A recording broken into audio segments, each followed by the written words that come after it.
बिस्मिल्लाहिर्रहमानिर्रहीम। अस्सलाम वालेकुम। मैं हूं असद अली और हमने स्टार्ट किया हुआ है चैप्टर नंबर 3 एफएससी पार्ट 2 का इंटीग्रेशन, और उसकी हम लोग कर रहे हैं एक्सरसाइज 3.2। 3.2 के हमने क्वेश्चन नंबर 2 स्टार्ट किया था, जिसके पहले 5 पार्ट हमने पहले वाले लेक्चर में डिस्कस कर लिए थे, और आज हम इसके छठे से ऑनवर्ड करने जा रहे हैं। तो हम लोगों ने क्वेश्चन नंबर 6 लिखा हुआ है, क्वेश्चन नंबर यानी कि 2 का पार्ट नंबर 6 लिखा हुआ है, वो है हमारे पास इंटीग्रल साइन थीटा में है a+bx dx, साथ में इसको हमने इंटीग्रेट करना है। तो इसको हम कंसीडर करते हैं कि हमारे पास है इंटीग्रल साइन a+bx dx। अब साइन का फार्मूला पड़ा हुआ है कि हमें पता है कि साइन की इंटीग्रेशन होती है माइनस कॉस, उस सूरत में जब यहाँ पे फंक्शन हो और आगे इसका साइन के साथ जो एंगल है उस एंगल का साथ में डेरिवेटिव मौजूद हो, तब हम कहते हैं कि साइन की इंटीग्रेशन हो जाती है कॉस। अब यहाँ पे देखें तो यहाँ पे जो साइन का एंगल है यानी कि जो एंगल थीटा वो है यहाँ पे a+b इंटू एक्स। अब इसका आगे डेरिवेटिव नहीं पड़ा हुआ क्योंकि सारी टर्म का डेरिवेटिव है हमारे पास, ये तो कांस्टेंट है, ये a+b वैसे आ जानी है और एक्स का डेरिवेटिव हो जाना था 1। यानी कि इस टर्म का आ रहा है, इसके एंगल का डेरिवेटिव आ रहा है a+b जो आगे मौजूद नहीं है। तो हम इसको बना सकते हैं, यानी कि हम इसके लिए कर सकते हैं कि a+b से मल्टीप्लाई और डिवाइड कर देते हैं। हम जिससे मल्टीप्लाई डिवाइड कर रहे हैं वो हमने शुरू में लिख दिया है, और इंटीग्रल साइन इंटू a+bx, और जिस a+b से हमने मल्टीप्लाई किया वो हमने यहाँ पे कर दिया d(x). अब देखें पहले फंक्शन है आप और आगे फंक्शन के एंगल का डेरिवेटिव मौजूद है, यानी कि अब हम सिंपल साइन की इंटीग्रेशन लिख सकते हैं। जो हमने फार्मूला पढ़ा हुआ है कि साइन की इंटीग्रेशन होती है हमारे पास माइनस कॉस। तो अब इसकी इंटीग्रेशन हो गई a+b ऑफ x, यानी कि माइनस कॉस साइन की इंटीग्रेशन माइनस कॉस उस सूरत में होती है जब हमारे पास एंगल का आगे डेरिवेटिव मौजूद हो। तो हमारे पास डेरिवेटिव आगे मौजूद नहीं था, हम लोगों ने डेरिवेटिव बनाने के लिए a+b से डिवाइड भी कर दी है और a+b से मल्टीप्लाई भी कर दिया। अब आसानी से इसका इंटीग्रेशन हो गई। अब इसको मज़ीद हम -1/a+b cause of a+b x लिख सकते हैं प्लस कांस्टेंट ऑफ c लें जी, ये इसकी इंटीग्रेशन होगी। इंपॉर्टेंट शॉर्ट क्वेश्चन है, उम्मीद है समझ आ गया होगा। अब हम नेक्स्ट इसका पार्ट डिस्कस करते हैं, पार्ट नंबर 7 जो हमारे पास है जी। पार्ट नंबर 7 है इंटीग्रल 1 - cos 2x का ये स्क्वायर रूट है इंटू d(x) है। यहाँ पे हम देखें पहले कंसीडर करते हैं कि हमारे पास है ये चीज़ 1 - cos 2x का स्क्वायर रूट। अब हमने एफएससी पार्ट 1 में ट्रिग्नोमेट्रिक में एक फार्मूला पढ़ा था कि 1 - cos 2x ये इक्वल होता है साइन स्क्वायर x के। तो इस सारी टर्म की जगह पे हम लोग ये वाली वैल्यू पुट कर सकते हैं, यानी कि हमने पढ़ा था 1 - cos 2x ये इक्वल होता है 2 साइन स्क्वायर x के। ये फार्मूला हम लोग पढ़ चुके हैं। अब अंडर रूट यहाँ पे यानी कि जो अंडर रूट के अंदर चीज़ है ये हमारे पास 1 - cos 2x ही है, तो इसकी जगह पे हम ये वाली टर्म पुट कर देंगे, यानी कि 2 साइन स्क्वायर x। तो हमारे लिए इंटीग्रेशन करना आसान हो जाएगा। कैसे? इंटीग्रल ये स्क्वायर रूट वैसे 1 - cos 2x का फार्मूला क्या होता है 2 साइन स्क्वायर x, और साथ में आ गया d(x). अब देखें साइन का जो स्क्वायर है वो इसके स्क्वायर रूट से कैंसिल हो गया, और साथ में हमारे पास 2 कांस्टेंट है उसका जज़र एज इट इज़ आ गया 2 ये इंटीग्रल से बाहर आ गया और अंदर हमारे पास रह गया sine of x d x. अब इसकी सिंपल इंटीग्रेशन हमें पता है साइन की क्या होती है, क्योंकि साइन की यहाँ पे जो थीटा आ रहा है, एंगल आ रहा है, वो एक्स है और एक्स का डेरिवेटिव 1 और वो आगे मौजूद है। तो इसकी इंटीग्रेशन हम लिख सकते हैं कि हमें पता है साइन की इंटीग्रेशन होती है माइनस कोस, तो हमने लिख दी, माइनस हमने बाहर लगा लिया, प्लस कांस्टेंट ऑफ सी। ये स्मॉल सा पार्ट था लेकिन टेक्निकल पार्ट है। इसमें क्या याद रखना है कि 1 माइनस कोस 2x की जगह पे हमने फार्मूला पुट करना है जो हमने पहले पढ़े हुए हैं। यानी हमें पता है 1 माइनस कोस 2x, ये हम हाफ एंगल आइडेंटिटी वाले फार्मूले जो हमने पढ़े थे chapter number 10 trigonometric FSc part 1, ये वहीं से आया। 1 माइनस कोस 2x इक्वल होता है 2 साइन स्क्वायर x के, वो पुट किया और हम क्वेश्चन हमारा इजीली सॉल्व हो गया। अब हम इसका करते हैं नेक्स्ट कोई पार्ट। नेक्स्ट हमारे पास है इसका क्वेश्चन नंबर 8। ये भी इम्पोर्टेंट शॉर्ट है और ख़ास तौर पे MCQs बहुत दफ़ा ये आया हुआ है। ये है हमारे पास ln ऑफ x, ये मल्टीप्लाई हो रहा है 1/x से d ऑफ x। अब इसके सोल्यूशन में इसमें सिर्फ एक ट्रिक याद रखना है हमें। अब देखें हमारे पास है, असल में कंसीडर करें तो ln of x cross 1/x।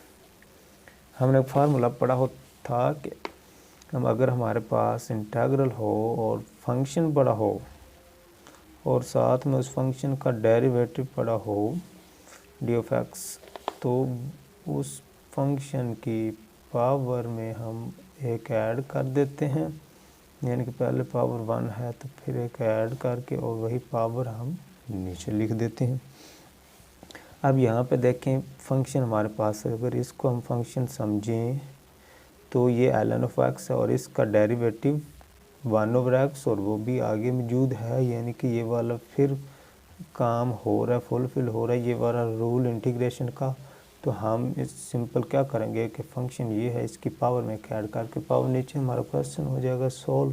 कैसे, फंक्शन है आगे डेरिवेटिव, तो फंक्शन की पावर में ऐड, फंक्शन की होल पावर पहले 1 है तो उसमें +1 कर दिया और वही पावर ऐड करके नीचे 1 + 1 नीचे प्लस कांस्टेंट ऑफ सी। ये हमारा क्वेश्चन हो गया। इसका मज़ीद ln ऑफ x की पावर 2 कर सकते हैं और ओवर 2 प्लस कांस्टेंट ऑफ सी। ये पार्ट भी हो गया हमारा कंप्लीट। ये भी इम्पोर्टेंट शॉर्ट क्वेश्चन है, बहुत ही इम्पोर्टेंट शॉर्ट क्वेश्चन है। आगे इसका नेक्स्ट पार्ट देखें कोई।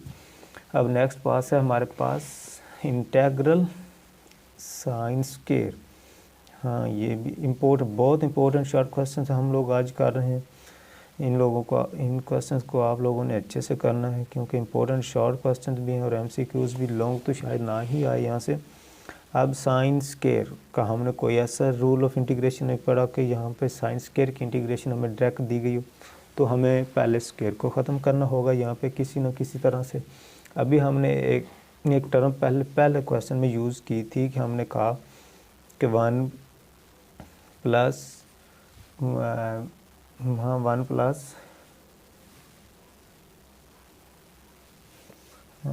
अभी यानी कि इसकी जगह पे हम लिख सकते हैं जो हमने पहले क्वेश्चन में टर्म यूज़ किया है 1 माइनस कॉस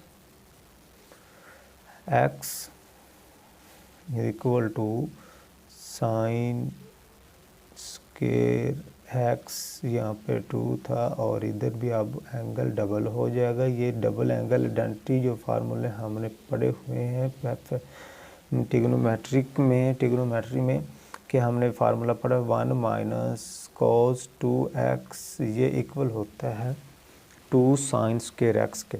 तो हम यहाँ से अगर हम निकालना चाहते हैं साइन स्क्वायर एक्स की वैल्यू, तो यहाँ पे 2 इधर साइन के साथ डिवाइड हो रहा है तो हम इधर ले आएंगे, इधर मल्टीप्लाई हो रहा है तो इधर आके डिवाइड हो जाएगा। cos 2x ओवर यहाँ पे cos 2 आके आ गया, डिवाइड हो गया। तो हम इसकी जगह पे ये दर्ज कर देंगे। तो ये क्वेश्चन हमारे पास बन जाएगा 1 minus cos 2x over 2 d of x। जी अब हम यहाँ पे इजीली कर सकते हैं इसको सॉल्व, क्योंकि हमारे पास अब ये क्वेश्चन बन गया है। अगर हम 2 को अलग अलग डिवाइड करें तो 1/2 minus cos 2x over 2 into D of x. अब इस पे अलग इंटीग्रल अप्लाई कर देंगे और इस पे अलग इंटीग्रल अप्लाई कर देंगे। यहाँ पे हम इस पे अलग इंटीग्रल अप्लाई करते हैं तो ये हमारे पास 1/2 डी ऑफ एक्स हो जाएगा minus integral cos 2x over 2 D of x हो जाएगा। अब 1/2 यानी कि यहाँ पे 2 तो कांस्टेंट है, बाहर आ जाएगा और अंदर 1 पे इंटीग्रल अप्लाई होगा, माइनस यहाँ से भी 2 बाहर आ जाएगा क्योंकि ये कांस्टेंट है।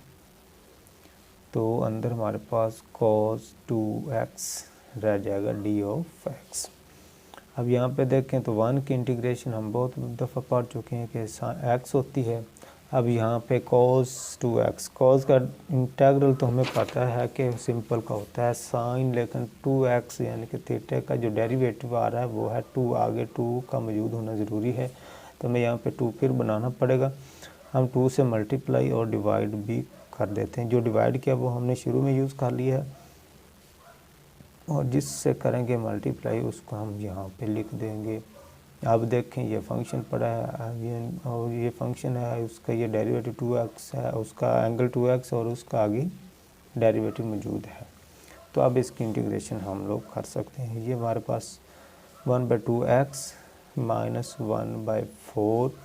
अब cos की इंटीग्रेशन होगी हमारे पास sin 2x plus constant of c। ये पार्ट हो गया हमारा सॉल्व। इसमें भी सिंपल हमने क्या किया है कि साइन स्क्वायर था, साइन स्क्वायर की हमारे पास डायरेक्ट इंटीग्रेशन नहीं होती, तो हमने फार्मूला पड़ा हुआ है कि 1 माइनस cos 2x इक्वल होता है 2 साइन स्क्वायर x। तो हमने साइन स्क्वायर की जगह पे यहाँ से वैल्यू इसकी पुट कर दी जो कि 1 minus cos 2x over x आया। अब सिंपल इस 2 को अलग अलग डिवाइड किया इन ऊपर वाले दोनों टर्म्स पे, तो और डिवाइड करने के बाद इंटीग्रल अलग अलग अप्लाई किया है और अपना जवाब निकाल लिया है। अब हम मूव करते हैं नेक्स्ट क्वेश्चन की तरफ। तो आगे क्वेश्चन है इसका पार्ट नंबर 10 है क्वेश्चन नंबर 2 का। ये हमारे पास integral 1/1 plus cos x square D of x। अब इस तरह का भी कोई हमारे पास क्वेश्चन नहीं है कि हम इस टर्म पे डायरेक्ट इंटीग्रल अप्लाई कर सकें, लेकिन हमने इंटीग्रोमेट्री में पढ़ा हुआ है कि हमारे पास एक फार्मूला हुआ करता था 1 प्लस cos x ये इक्वल होता है 2 cos स्क्वायर x/2, यानी कि हाफ एंगल आइडेंटिटी है। यानी यहाँ पे जो एंगल होता है, यानी कि यहाँ पे एंगल है यहाँ पे 1x, तो ये आगे हाफ हो गया 1/2x, ये x/2 रह गया। इसको हाफ एंगल आइडेंटिटी वाले फार्मूले हम कहते थे ट्रिग्नोमेट्री में, वो हमने यूज़ किया। अब इसकी जगह पे हम ये वाली वैल्यू पुट कर सकते हैं।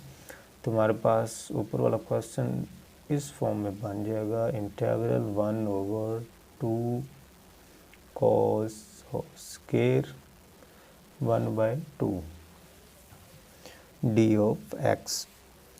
अब यहाँ पे 2 बाहर आ गया क्योंकि कांस्टेंट है, इस पर इंटीग्रल अप्लाई नहीं होगा और अंदर हमारे पास 1/cos स्क्वायर x/2 रह गया डी ऑफ एक्स। और 1/cos स्क्वायर किसके इक्वल होता है सेकंड के, यानी कि 1/2 इंटीग्रल इसकी जगह पे हम लिख सकते हैं second square x/2 D of x. अब सेकंड स्क्वायर इसका हमें पता है कि इसका तो अगर यहाँ पे x होता तो इसकी इंटीग्रेशन हो जानी थी हमारे पास 10, लेकिन इसका एंगल है x/2 और x/2 एंगल का डेरिवेटिव यहाँ पे आ रहा है 1/2। तो हमें पहले इसका first rule of integration apply करने के लिए ज़रूरी है कि पहले यहाँ पे इसका एंगल बनाएं। तो क्या करेंगे कि ये 1/2 हमें यहाँ पे चाहिए, जो 1/2 बाहर है हम कांस्टेंट, इसको हम अंदर यूज़ कर लेंगे। कैसे, इंटेग्रल सीकंट स्केर x/2 और 1/2 डी ऑफ एक्स। अब इस सीकंट की यानी कि जो इंटीग्रेशन का मुकम्मल एक रूल है इंटीग्रेशन का यहाँ पे अप्लाई हो रहा है, तो इसकी इंटीग्रेशन हम डायरेक्ट हमारे पास होती है tan x/2 plus constant of c। ये इसकी इंटीग्रेशन होगी। इसमें हम लोगों ने क्या किया, हमारे पास क्वेश्चन था 2 cos square x 2 cos square x/2, cos square x/2 को हमने फार्मूले इस यहाँ से असल में क्वेश्चन शुरू होता रहा। इसकी जगह पे हमने 1 + cos x की जगह पे ये फार्मूला दर्ज किया, हमारे पास ये फॉर्म बन गई। इस फॉर्म को 1/cos हमारे पास सेकंड के इक्वल होता है, तो वो हमारे पास सेकंड स्क्वायर आ गया। अब सेकंड स्क्वायर की इंटीग्रेशन हमारे पास होती है tan, लेकिन आगे डेरिवेटिव हमें चाहिए था एंगल का 1/2, तो वो हमारे पास कांस्टेंट बाहर था, हमने अंदर यूज़ करके first rule of integration complete कर लिया और इस सेकंड स्क्वायर की इंटीग्रेशन आ गई हमारे पास डायरेक्ट tan x/2। आज तक के लिए इतना ही, बाकी जो इसके पार्ट रह गए हैं वो हम नेक्स्ट लेक्चर में पढ़ेंगे। तब तक के लिए अल्लाह हाफिज़।